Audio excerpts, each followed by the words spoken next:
Hi everyone, hope you guys are doing well. I have 5 tips that I want to share with you guys, just practical things and hard things that I've learned through the years. Starting with tip number 1, it's vocal warm-up. 3 things that I want to mention. The first thing is breathing. So it is important to practice how you breathe and where you breathe from your diaphragm, and not just singing out of your throat, but singing out of your diaphragm, just making sure you have enough air and breath to complete a song without passing out. So the first thing that I do, I'll find a place in the house, I will lie on my back, and then I'll put a book on my stomach, and then I will start singing a song very softly, concentrate on my breathing, how I'm pronouncing the words.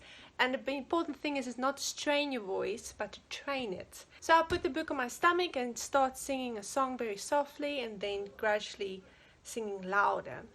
And the second thing is, especially Sunday mornings, but now with the lockdown I do it every morning, just to help with that morning voice, is I hum a song. So I take Great Dear Lord, for instance, a fun song to do, and you start humming it like And then the third thing is, I also always struggle with just to get this loose when I sing. Otherwise you're going to sing like this and you can't, it feels like you can't use your jaw.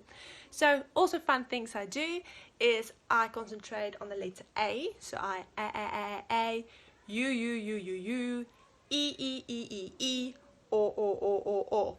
And I just do it. It looks funny and sounds funny, but it just helps this just to loosen up. Tip number 2, I like to call it worship appreciation. So for vocalists, this simply means that just listen to what the band and what the worship leader is doing with the song, how the worship leader is pronouncing the words. For instance, me and Anton, when I lead, I have more round sound, so I will sing God, and Anton has more an E, like a flat sound, and he would say like God. So whenever I lead, he doesn't dominate me with the way he pronounces his words. Same way around, when he leads, I don't dominate him with the way I pronounce my words and what I do with my voice. So it's very important to listen how he's singing and just adding to it, not dominating the worship leader with your vocals. Tip number 3 is a good thing to do when you're worshiping at home is start recording yourself. It feels weird, but this just helps you with your confidence and just to get to know your voice, your strengths and your weaknesses, how you pronouncing your words, and where you improve with your vocals and breathing. Number 4 is dealing with comparison as a vocalist. I think all of us have fallen into a trap somewhere in our lives where we try to be like someone or worship and sound like someone. The thing is, God is so unique and He's so original. And He's so intentional and He's so creative that He made each one of us, sons and daughters, unique with our own voice, our own fragrance. And He doesn't want someone else's fragrance. He wants you. He wants your voice. He wants your heart.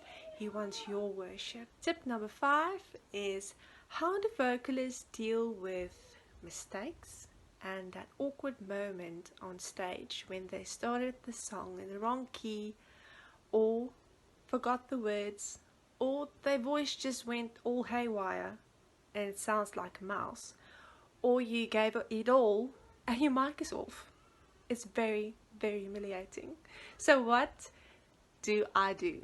First of all, God wants the good things and He wants the bad things. He wants the mistakes, He wants the humiliation, He wants the glory. He deserves everything. So I just give Him everything, even though it's messy.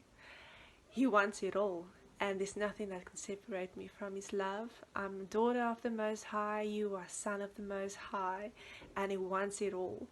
And it just helped me emotionally as well and mentally as well, that I'm fine and I'm accepted by the Most High King. So when my boys come and they perform a song, it doesn't really matter to me how perfect they sing or how good they play their guitar. If they make a mistake, it just actually blesses my heart more. This is not a motivation to make mistakes, but just the heart behind it. God, He looks at the heart and the intention of the heart. And if you make mistakes, don't fall like Micah 7 verse 8 says that, "Do not rejoice over me, my enemy, for when I fall, I will rise." So when you make a mistake, just learn from your mistake, just give it to God and just grow from it.